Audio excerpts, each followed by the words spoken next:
سهر، قيل وقال وكلام فارغ وغيبة ونميمة حتى الساعة الواحدة.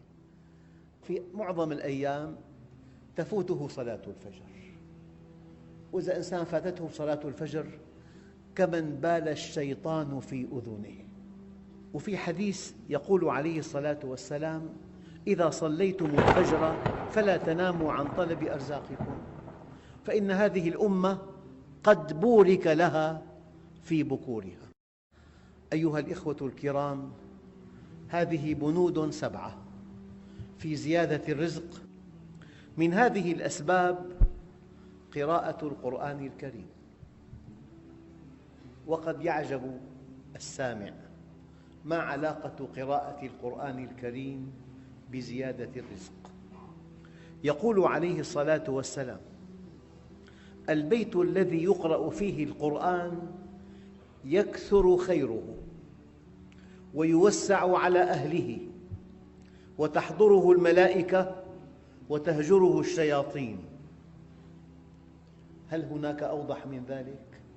البيت الذي يقرأ فيه القرآن يكثر خيره ويوسع على أهله وتحضره الملائكة وتهجره الشياطين، وإن البيت الذي لا يقرأ فيه يضيق على أهله ويقل خيره وتهجره الملائكة وتحضره الشياطين.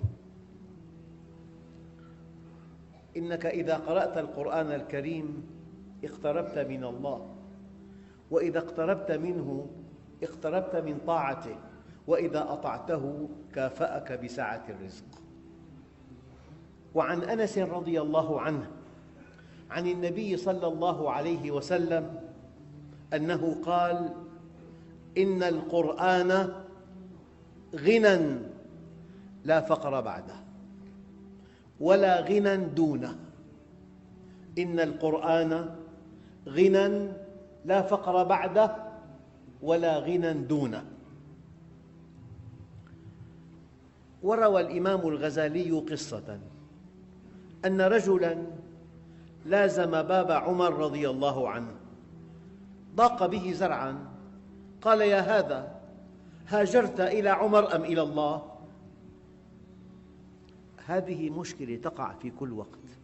يعني إنسان ينسى الله، يرى الشيخ كل يوم كل يوم كل يوم، استقمت ما صار معي شيء، أديت الصلوات الخمس وقيام الليل ما ارتزقت، لا يرى الله، يرى الشيخ. هذا خطأ كبير. قال له: هاجرت إلي أم إلى الله؟ تعلم القرآن فإنه يغنيك عن بابه. فغاب حتى فقده عمر، فوجده يتعبد، فقال: قرأت القرآن فأغناني عن عمر. فقال: وما وجدت فيه؟ قال: وفي السماء رزقكم وما توعدون. فبكى عمر رضي الله عنه. أول نقطة في هذه الخطبة أن قراءة القرآن توسع الرزق. البند الثاني: الصلاة على النبي صلى الله عليه وسلم. أيها الإخوة، أحد أصحاب رسول الله سمرة رضي الله عنه قال: كنا عند النبي صلى الله عليه وسلم إذ جاءه رجل فقال: يا رسول الله، ما أقرب الأعمال إلى الله عز وجل؟ قال: صدق الحديث وأداء الأمانة. قلت: يا رسول الله زدنا. قال: صلاة الليل وصوم الهواجر. قلت: يا رسول الله زدنا. قال: كثرة الذكر والصلاة عليه تنفي الفقر. كثرة الذكر والصلاة عليه تنفي الفقر. قلت: يا رسول الله زدنا. قال: من أم قوماً فليخفف، فإن فيهم الكبير والعليل والضعيف وذا الحاجة.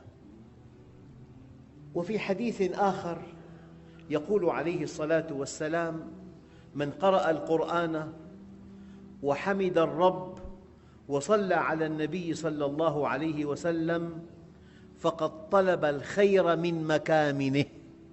طلب الخير من مكامنه، يعني أنت حينما تصلي على النبي تذكر كماله، تذكر ورعه، تذكر استقامته، تذكر حبه لله، فإذا اقتديت به استحققت أن يوسع الله عليك في الرزق. حديث آخر روى الترمذي عن أبي بن كعب رضي الله عنه قال: قلت يا رسول الله إني أكثر الصلاة، يعني الدعاء، فكم أجعل لك من صلاتي، يعني من دعائي؟ قال: ما شئت. قلت: الربع؟ قال: ما شئت. قال: وإن زدت؟ قال: فهو خير لك. قلت: النصف؟ قال: ما شئت. وإن زدت؟ قال: فهو خير لك. قلت: الثلثين؟ قال: ما شئت. وإن زدت فهو خير لك. قال: أجعل لك صلاتي كلها؟ قال: إذن تكفى همك ويغفر ذنبك. تكفى همك ويغفر ذنبك. هذا كلام المعصوم، هذا كلام سيد الأنبياء والمرسلين، هذا كلام الذي لا ينطق عن الهوى.